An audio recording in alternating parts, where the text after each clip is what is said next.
1991 മുതൽ ഇടുക്കിയിലെ അട്ടപ്പള്ളത്ത് പ്രവർത്തിച്ചുവരുന്ന പാറമട പ്രദേശവാസികളായ 170ഓളം കുടുംബങ്ങൾക്ക് കനത്ത ഭീഷണിയാകുന്നു. സ്റ്റോപ്പ് മെമ്മോ ലഭിച്ചിട്ടും ഇവിടെ നിന്ന് 150 ലോഡ് കല്ലുകൾ ദിവസേന പുറത്തേക്ക് കൊണ്ടുപോകുന്നു.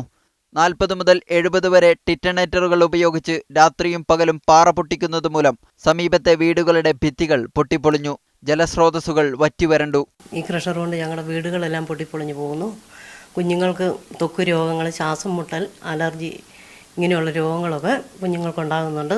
പാറ പൊട്ടിക്കൽ മൂലമുള്ള പൊടിശല്യം കുട്ടികൾക്ക് ത്വക്ക് രോഗങ്ങൾക്കിടയാക്കുന്നു. വിദ്യാർത്ഥികളുടെ പഠനവും തടസ്സപ്പെടുന്നു.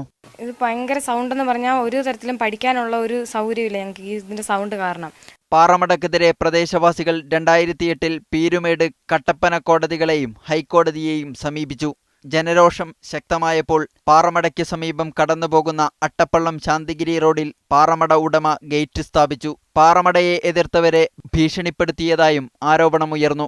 പാറമടയ്ക്ക് സമീപം 200 മീറ്റർ ചുറ്റളവിൽ ജനവാസമുണ്ടാകരുതെന്നാണ് നിയമമെങ്കിലും ഇവിടെ 100 മീറ്ററിനുള്ളിൽ നിരവധി കുടുംബങ്ങളാണ് കഴിയുന്നത്. ഏലകൃഷി നടത്താൻ നൽകിയ ഭൂമിയിലാണ് നിയമം ലംഘിച്ച് പാറഖനനം നടത്തുന്നതെന്ന് സമരരംഗത്തുള്ളവർ പറയുന്നു. അധികാരികളുടെ ഭാഗത്തുനിന്ന് നിയമവിരുദ്ധമായി പ്രവർത്തിക്കുന്ന ഈ പാറമടയ്ക്ക് എതിരെ കർഷക യൂണിയനെതിരെ യാതൊരു നടപടികളും ഇതുവരെയും ഉണ്ടായിട്ടില്ല. പാറമട ഉടമ അടച്ചുപൂട്ടിയ ഗേറ്റിന് മുൻപിൽ കഴിഞ്ഞ 20 ദിവസമായി ഉപരോധ സമരം നടത്തുകയാണ് പൗരസമിതിയുടെ നേതൃത്വത്തിൽ പ്രദേശവാസികൾ. ഇവിടെ നടക്കുന്നത് സമരപ്രകസനമല്ല, ജീവൻ മരണ പോരാട്ടമാണ്.